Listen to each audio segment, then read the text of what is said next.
Welcome back to our YouTube channel. Hi, this is Murli Dhulam. In this video, let us discuss about what is Kubernetes DRA, Kubernetes Dynamic Resource Allocation.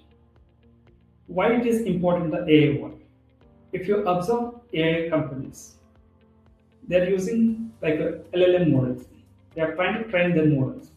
For that, we need GPUs. If you observe CPUs, so it is trying to address sequential tasks.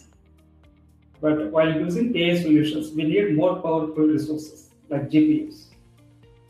So GPUs, it is trying to process parallel processing or parallel tasking. But while using these scenarios, GPUs, we need to spend more money as well. But Kubernetes, it is challenges also it is trying to address. So with the help of dynamic resource allocation, how it is going to address, let us see that. Now let us see what is Kubernetes DRA. Dynamic resource allocation. Right? So for that, first let us see Kubernetes importance. Kubernetes is the backbone of our modern AI infrastructure. So before that, before DRA, people used device plugins, Kubernetes device plugin. So, but why we need to go for Kubernetes DRA? Let's see that. So static device plugins and dynamic resource allocation. So here we can share our resources with our container-based per container. Per part, we can share that. But coming to the dynamic resource allocation, whatever hardware is there, we can share this hardware with multiple resources. Multiple resources, here we can share that. This is the main advantage with our dynamic resource allocation. So that we can save our cost as well. So in terms of our hardware, we can save cost as well, GPUs. If you observe different vendors, let me show you these different vendors as well. So if you observe here, NVIDIA and different vendors, they are supporting DRA, Kubernetes DRA, dynamic resource allocation, and NVIDIA. At the same time, you can see like Intel. Intel also their hardware is supporting Kubernetes resource management, new frameworks for Kubernetes resource management. You can see Kubernetes resources for nowadays with the help of our dynamic resource allocation. And also to see, so which version it is going to support Kubernetes. So before 1.34, so test version is there, now it is a stable version. 1.35 onwards stable version. So it is, and also you can see this similar to your dynamic volume processing. If you observe your Kubernetes, you see these are all pods to see. So these are all pods. Example, this is a pod. And here we go to assign our storage classes. This is a storage class, and here we are going to create PVC, and this is the pod. This is the pod, and this is the PVC. On demand, we can start requesting our storage with the help of our dynamic processing. Storage class. So here you can see. Same way, we are also seeing our dynamic resource allocation. It is similar to your dynamic volume processing. Okay?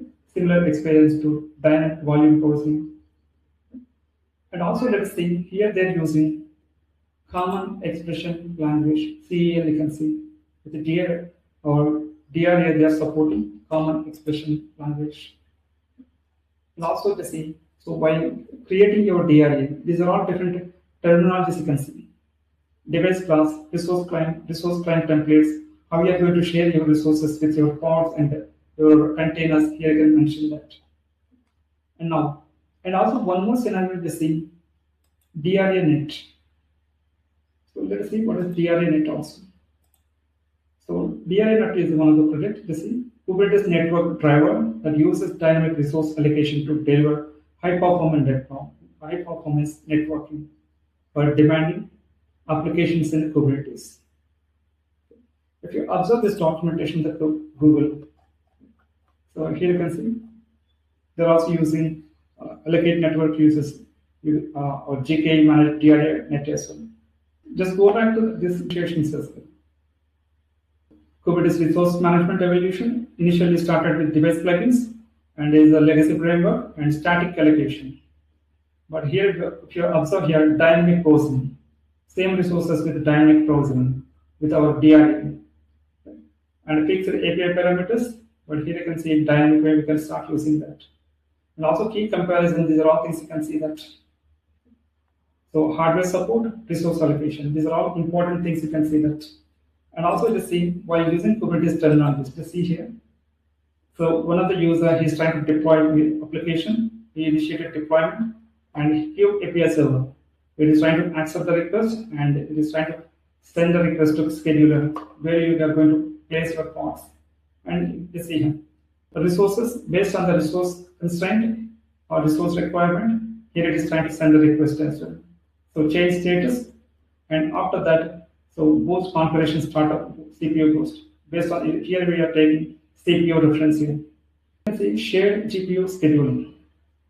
So what is the role of our DRA? Shared GPU scheduling. Resource client workload request for GPU slice as well as resource slice. Now let us see how resource allocation with DRA works. Right here, 3 stages you can see that. One is driver creation, right? Third party entries like device owners, like the different device owners, NVIDIA, Intel, different device owners. And second one is cluster configuration. So here cluster admin comes into the picture. So we create clusters, attach devices to the nodes. And also next one to see, and also install DRA device drivers. Install DRA device drivers. Third thing is resource clients. So where we are going to attach these resources. Workload. Initially, Kubernetes they started addressing our orchestration process, microservices. Now slowly we are moving to like AML workload, managing AML workload at scale. So with the help of these features, particularly this DRA feature, current feature, you can see that. So here you can see now meeting AML needs with an unpredictable scale. Right? 1.35 onwards, we are supporting all these features as well. And also one more important thing, we can share resources with our DRA, multiple resources. So multiple pods with one device. So one hardware device, we can share it. So coming video, let us try to observe how to set up this DRA with the Kubernetes clusters. Let us see that. Please see the documentation below. If you like this video, please share it and see you in the next video.